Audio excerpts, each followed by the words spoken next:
we have a bunch of stuff coming up today from football and some basketball to mix in as well. So let's get right into it because it's crunch time.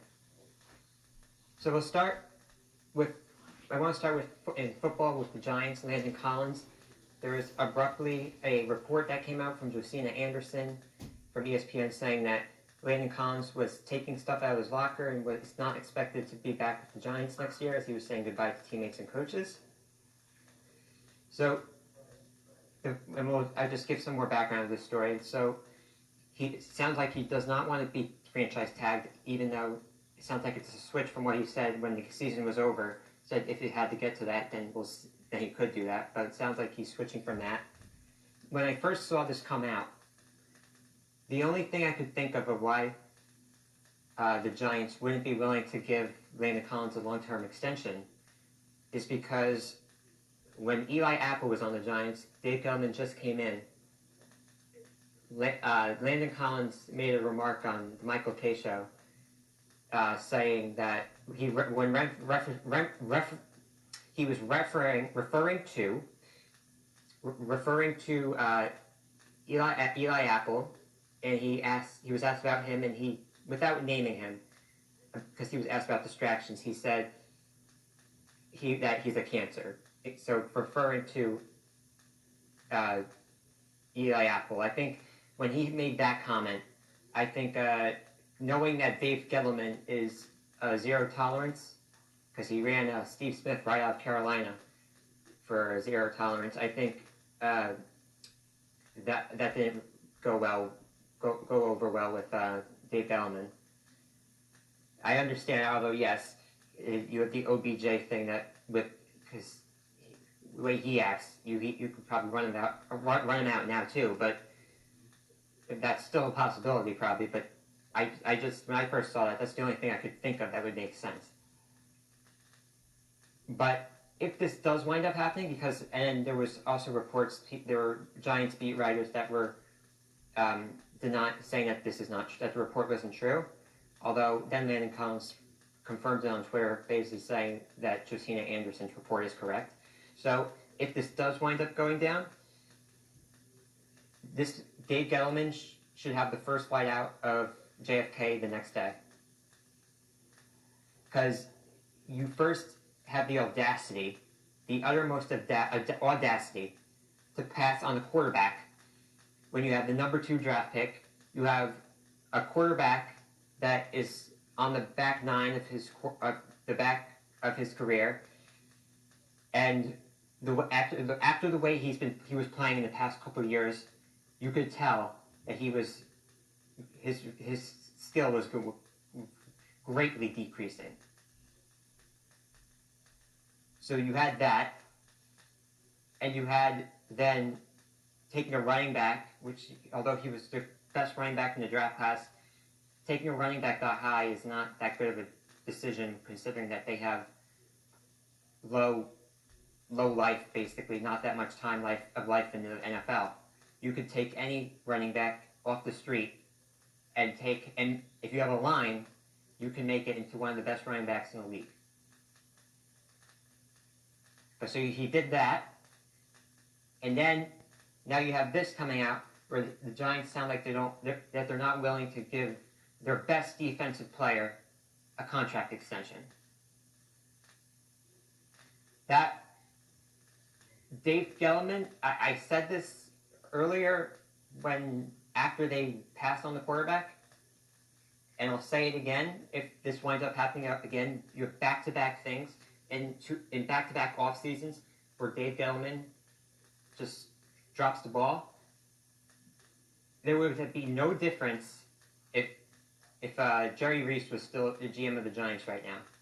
Jerry Reese might have even done better, because Jerry Reese might have even understood that you need a quarterback when your quarterback's decreasing, you have the number 2 pick, and that you have your best defensive player, and you're willing just to let him walk. Because that's the other thing. They were offered stuff during the season. If you weren't willing to give him a contract extension, then you should have traded him during the season. There's no excuse to get nothing when he's your best defensive player and you get nothing for him and you just let him walk. Bad job for Gettleman. Awful. for the past couple, for back-to-back off seasons. Horrendous.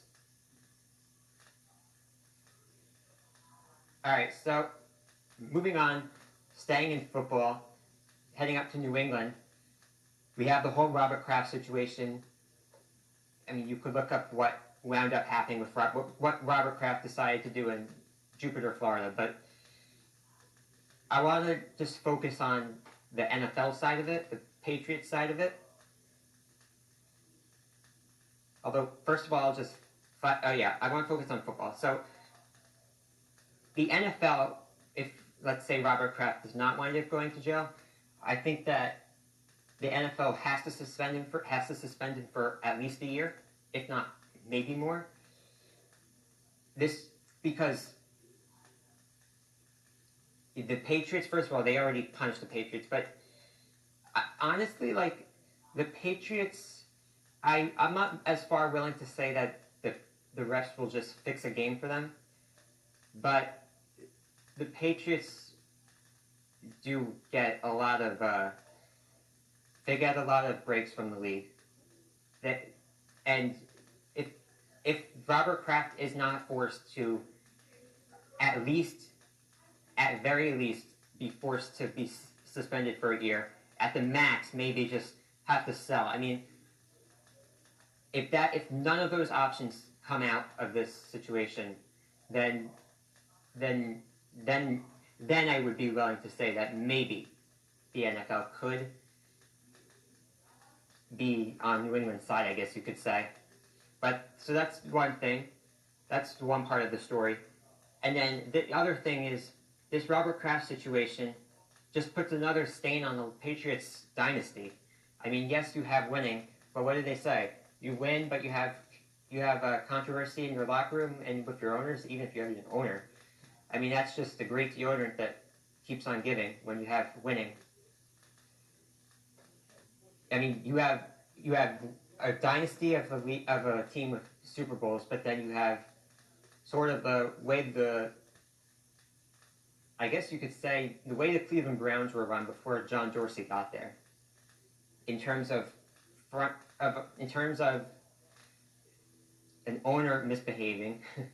But then the other thing is, although the Browns didn't really do this, but just from Spygate and Deflategate, the bottom line is the Patriots are just flat out cheaters and just completely and their owner just needs a complete, their owner, the whole situation's a mess. The Patriots, they should, at least the owner, Robert Kraft, has to get a penalty for this from the league.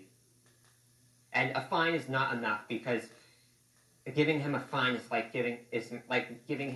having him give like 25 cents to charity. All right, so from the football side to the hardwood to the basketball, we have the NBA season a couple days recently started again after post All-Star break. And I want to focus on the Lakers' second half preview. They just lost last night in Memphis to a horrendous Grizzlies team. You had, before the All-Star break, they got blown out in Indiana, and then got their pumpkins punched in, well, you could say pumpkins were punched in Indiana, then they had a horrendous, embarrassing loss in Atlanta. The way the Lakers have been playing, the Lakers are the most inconsistent team I've seen this whole season. Out of all the teams, this is the most inconsistent team I've ever seen. And one thing is, they clearly, I mean, it's funny, but you could say Lonzo Ball is the reason that the Lakers are really struggling. Once Lonzo Ball got hurt, the Lakers just went downhill. In terms of better player, you could say LeBron is a better player, but in terms of the more valuable for a team right now, you can make a legitimate argument that Lonzo Ball is the main reason that the Lakers or one of the reasons the Lakers are struggling, that they're missing Lonzo Ball, which is affecting their play. One other reason one other thing to take away from this Lakers dumpster fire is the Lakers, they can win at home. Take an example, post All-Star break, Thursday night prime time, they beat the Houston Rockets. Lakers fans get so excited that they're back on the right track, and then they lay an egg the next time in their next game because they're on the road. They just flat out cannot win on the road. Yeah, because that was the game in New Orleans without Anthony Davis. You lose to a New Orleans team without Anthony Davis, you're horrendous. And then you leave, and that's the guy, by the way, that you're trying to trade for. But then you leave your coach at the arena, and then you had the Memphis game, so you lost to New Orleans without Anthony Davis, which for most of the game wasn't so as close. And LeBron as well. LeBron's defense is the most horrendous defense I've ever seen. He'll go after his teammates for not playing defense, but then he'll just sit back and just sit there as well. So that's one thing. I personally do not think the Lakers are going to make the playoffs. I didn't really think that they were going to make it during the way they've been playing this first half. I even said on this show before right as the season was starting, that if the Lakers did make it, it would be like right at the bottom of the 8th seed. I understand LeBron supporters, Lakers fans are going to go against this, but I could care less. Could not care less. The Lakers, or LeBron, the reason LeBron was able to carry the Cavs to the championship, at least like last year, is because he played in a horrendous, god-awful, weak Eastern Conference. Now he's in the Western Conference, that is a much better, a harder conference to play in.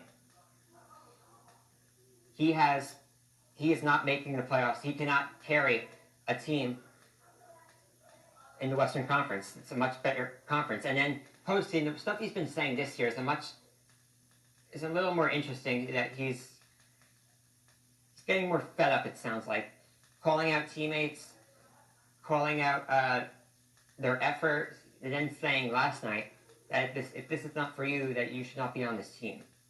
Who are you? You're at best maybe the best player in this league, nowhere close to Jordan. Secondly, you played on the way you played in you've lost a couple championship games already. You're not close to the level of Jordan if that's what you're trying to get to, if that's what you think you are at right now. So that's just one thing I wanted to talk about. And the other reason that the Lakers I do not think they're making the playoffs this year. The reason they also were able to, LeBron was able to get back to the playoffs with Cleveland after that bad year last year, is because they got players at the deadline. They made trades at the deadline. This year, no one wants to play with LeBron. Even you had Greg Popovich tell New Orleans not to trade with the Lakers. You had the Pelicans not willing to even trade with the Lakers. No one wants to trade with the Lakers. No one's going to want to play with LeBron in free agency because his environment is extremely toxic with the way the media has been covered 24/7 with LeBron, and the way he just calls out teammates if something goes wrong. Because God forbid he says something's his fault. So that's what I want to cover for that. There's one other part I wanted to talk about for this LeBron discussion with the Lakers. And this is where we'll continue the Reed's rant. If the Lakers don't make the playoffs, because there's been a discussion the past week or so of if the Lakers do not make the playoffs, is LeBron at least, could he be up for debate for the GOAT?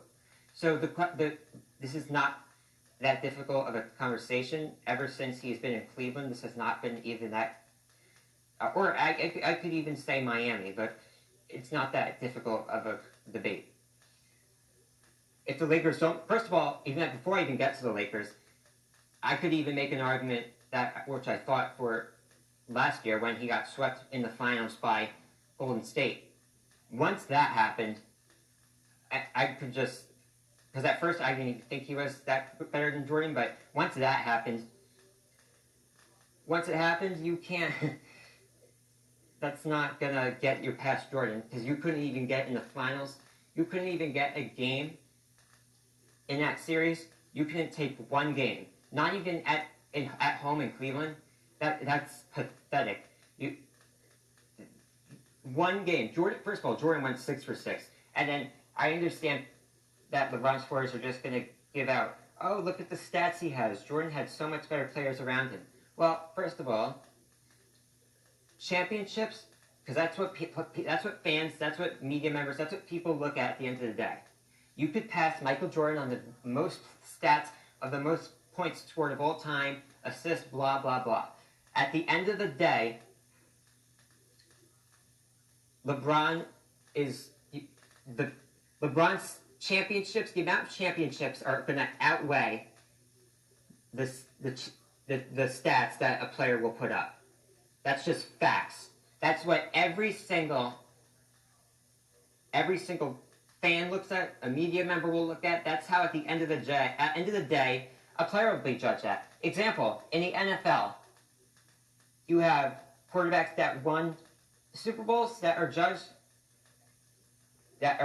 more favorably, and then you have a quarterback like Dan Marino, who people think was a really good quarterback, but they have the stain on him because he never won a Super Bowl. It's the same exact thing in the NBA. You could give me any stat that LeBron put up, and then I'll bring you to when we look at this. I'll bring you to the championships comparison. When we look when we look basically at the championships compared from LeBron and Jordan, we look at it together, and then we'll make a conclusion together. So that's just from the Cavs side of it, when he was in Cleveland. Coming to the Lakers side now, if they don't even make the playoffs, I don't want to hear another peep. I don't want to hear another LeBron fan making excuses. I don't want to hear any media members trying to defend LeBron. That will put this discussion to bed. First of all, the Lakers, at the beginning of the season at least, were trying to keep calm and not try to go for it this season. Although, I know for LeBron that's extremely difficult because God forbid you don't even make the finals every year. So basically this has just been LeBron convincing Magic Johnson to go for it, which is why they tried to get Anthony Davis even though they couldn't. But basically going back to this is, if he can't make the playoffs with the Lakers, when basically he's trying to now make the playoffs he's basically flip-flopping from the beginning of the season when he said that they're not trying to, but now he is trying to make the playoffs. If he can't make the playoffs now, then you're not the greatest player of all time. Because if you're the greatest player of all time, you would be making the playoffs. You wouldn't have embarrassing losses to an Anthony Davis-less team in New Orleans, a Hawks team that's trying to tank, and then a team that's terrible on the road, a team that lost to another god-awful team in Memphis. And then the other thing is, if you're the GOAT and you're the best player, try to be... Something that you should also be looking at is the way that he talks about in his press conferences post-game, in media availability. When he calls out his teammates, that's a big stain for a resume, basically, for what people will remember. Again, I go back to this, I mentioned this earlier, but you don't play defense, basically, and then you call out your teammates when they don't do something right. And then in media availability, you're calling out your teammates. And also the other thing is he's basically tampering. I know, God forbid, the league will put their hands on him, but so yeah, those two things right there, complaining, tampering, and just bashing on teammates. When I talk about complaining, I'm also talking a little bit about just constantly complaining to the officials. And then he's also basically just trying to force the Lakers' hand by trying to go for it now and trying to get rid of Luke Walton, although that's not going to happen at least until this offseason. So the bottom line is, LeBron, if you miss the playoffs, stop talking on the shop show on HBO. LeBron can stop trying to make excuses. Stop trying to make giving stats. Because at the end of the day, when we look at the championship comparisons, Jordan's on top. That's all we have for you today. I'm your host, Reed Becker, and we'll see you next time here on Crunch Time.